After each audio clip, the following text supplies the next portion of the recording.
Hey guys, Amber with Prairie Angel Crafts here again, and today I'm going to be showing you how to make a decal using the 651 vinyl.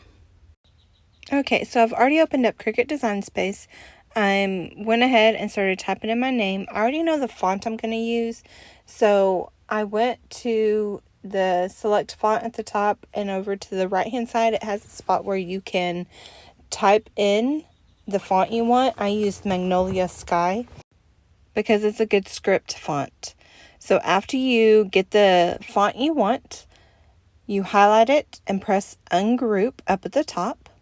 That makes it to where, since it's a script font, you can move your letters one by one to attach them to each other. You only need to ungroup with script fonts though, because normal fonts are already pretty close together.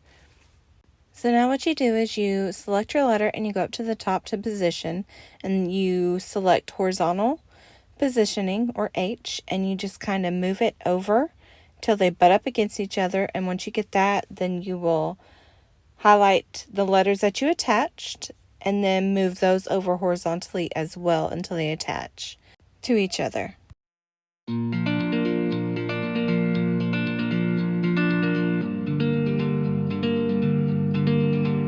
Now that you have your letters the way you want them, you're going to highlight all of them, and then you will go down to the very bottom where it says weld, slice, or attach, and you'll hit weld.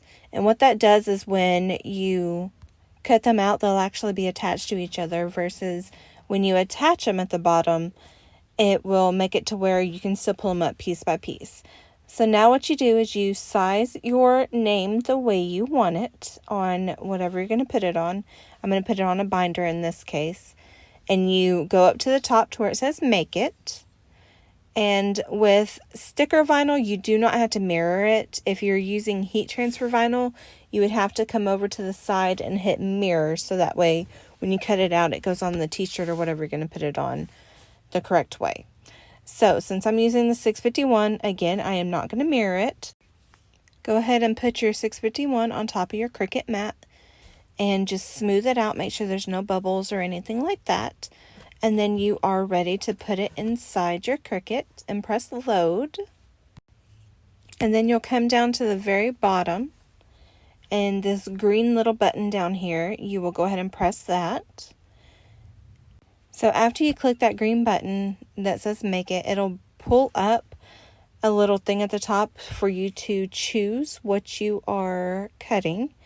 And if you don't see it in this list, you can go over to this green button and it'll pull up a whole list of everything that your Air 2 can make, or cut, sorry. I forgot to mention, I am using the custom setting on my Cricut on the knob at the top, because I find it easier to pick through the list and customize it that way instead of just turning my knob for extra pressure and so on.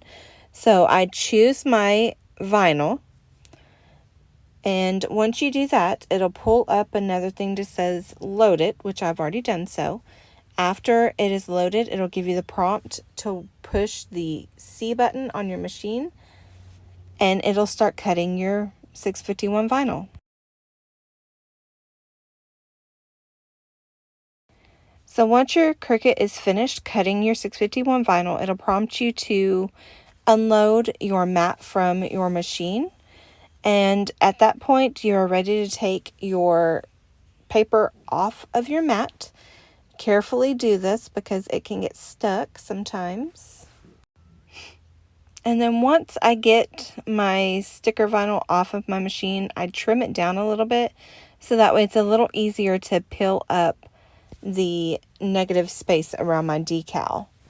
I am going to use a little pick that I got from Harbor Freight to help get the vinyl off of the paper for me.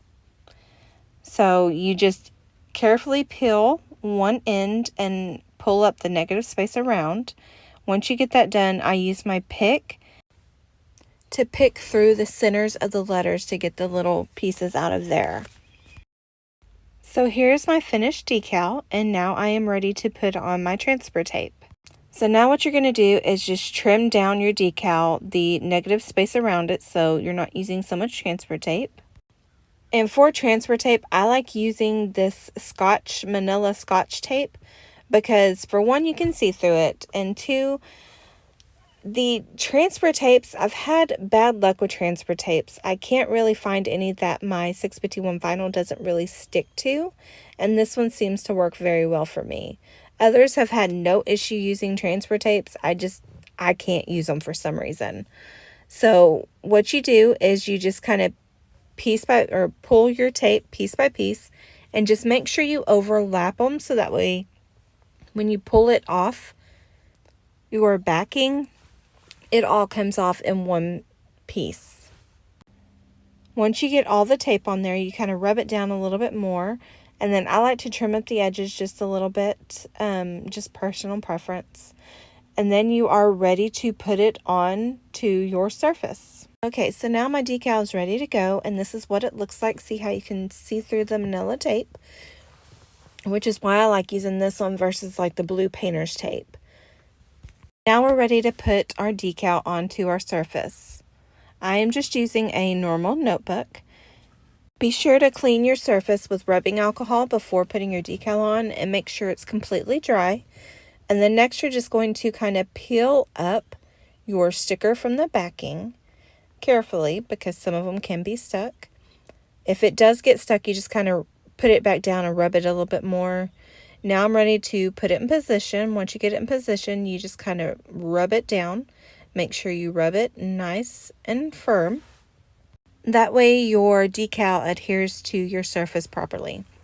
So now what I'm going to do is, since I use the smaller pieces of tape, it's a little easier for me. I just kind of pick up one edge of where they overlap and gently pull. And I do mean gently, because some of the stickers can be stuck to the tape and you don't want to pull them up. Then you just repeat that process until all your tape is off the sticker. And see how I just did not listen to my own words and I pulled it up a little rougher than I probably should have. It did come apart. So what you do is just kind of put it back down and kind of maneuver it to where you can get it off without pulling that piece off, and you can kind of maneuver that piece over to attach it. And then again, just keep pulling off gently, little by little.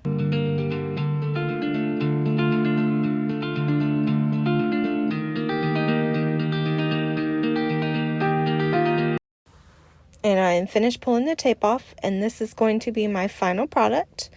Thank you guys so much for watching. I hope you liked this video, and subscribe to my channel so that way you can see future videos from me. Bye guys!